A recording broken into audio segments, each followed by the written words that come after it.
欢迎收看纽约华人往事。大家好，报道一则新闻，又是亚裔受害人。案件就发生在几个小时前的纽约曼哈顿唐人街。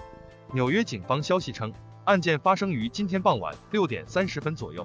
一名亚裔男子在唐人街巴士特街 Baxter Street 和沃夫街 Worth Street 附近被刺伤。受害人与犯罪嫌疑人之间没有任何的交谈，嫌疑人就痛下杀手。受害男子是36岁的亚裔，被送往医院，据说目前正在接受手术，病情稳定，预计很快能出院。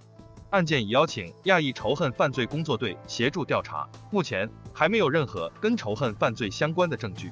大家听到巴士特街和沃夫街应该不那么熟悉，但是说到哥伦布公园应该就熟悉多了。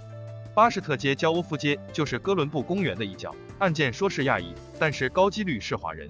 整个公园里面都是华人在下棋、散步等等，而且网友表示，这次的受害人是青壮年的男性，前面多起案件受害人大多数是女性或者是老人，这难免令人担忧。白思豪和其他官员本周早些时候发表讲话说，纽约市为打击针对亚裔的仇恨犯罪做出了新的努力。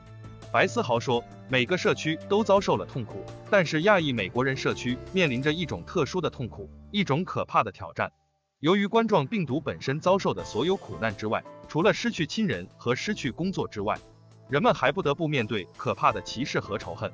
亚裔仇恨犯罪工作队将重点放在整个城市，在运输系统发生突发事件后，他们将特别关注于地铁，而且工作队没有资金，是一支全志愿部队。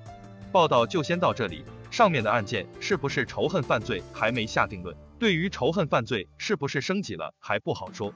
但是保护自身安全还是生活在纽约华人必须注意的。喜欢本频道的朋友请订阅点赞，谢谢你们。